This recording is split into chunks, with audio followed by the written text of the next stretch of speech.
सुंदरपुर गांव, जहां सूरज ढलते ही लोग अपने घरों के दरवाजे बंद कर लेते थे, क्योंकि रात होते ही गांव में टुंग टुंग की खतरनाक आत्मा भटकती थी। गांव वालों का कहना था, अगर किसी ने उसकी परछाई भी देख ली तो उसकी रहस्यमयी मौत तय थी। इसी डर में पूरा गांव जी रहा था। एक दिन गांव में पुष्पा रहाणे नाम का आदमी आया। जब लोगों ने उसे टुंग टुंग की आत्मा के बारे में बताया तो वह हंस पड़ा।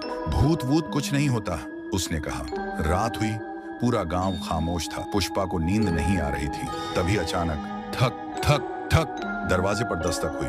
पुष्पा डरते हुए नीचे गया और जैसे ही दरवाजा खोला, उसकी चीख निकल गई।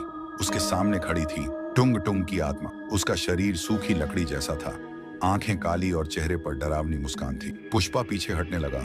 तभी आत्मा धीरे से बोली, तू वापस आ गया? पुष्पा कांपती आवाज में बोला, कौन? तभी वह आत्मा डरावनी आवाज में बोली, याद कर, सालों पहले गांव वालों ने मुझे गांव से भगा दिया था, क्योंकि उन्होंने मेरी सच्चाई जाने बिना मुझे अपशकुन समझ लिया था। लेकिन सबसे बड़ा धोखा तुमने दिया था। तुमने पैसों के लालच में मुझे जंगल के पास बुलाया और फिर मुझे मारकर मेरी लाश नदी में फेंक दी थी। मैं तब से अपने इंसाफ का इंतजार कर रही हूँ। इतना सुनते ही पुष्पा वहां से तेजी से भागता है और सीधा सड़क पर आ जाता है। तभी उसे रास्ते में एक ऑटो वाला आता दिखाई देता है। वह हाथ देता है और बोलता है, भैया देवगढ़ चलोगे? ऑटो वाला बोलता है, हाँ बैठो, और दोनों ऑटो में बैठ जाते हैं। कुछ दूर ऑटो जाते ही पुष्पा पीछे मुड़कर देखता है तो तुंग तुंग की आत्मा उसका पीछा कर रही थी। यह देखकर वह डर जाता है और बोलता है, भैया ऑटो तेज चलाओ।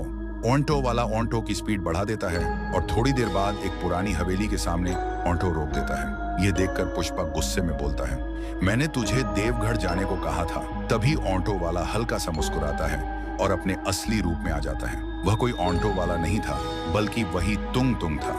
यह देखकर पुष्पा डर जाता है। वह बोलता है, तुम यहाँ कैसे? तुंग तुंग की आत्मा हंसते हुए बोलती है, मुझे पता था तुम यहाँ से भागोगे, तभी मैं तुझे पुरानी हवेली के पास ले आया। इतना कहकर तुंग तुंग की आत्मा उसे मार देती है। उस दिन के बाद पूरा गांव फिर से ठीक हो जाता है और गांव में होने वाली सारी रहस्यमयी घटनाएं हमेशा के लिए बंद हो जाती हैं।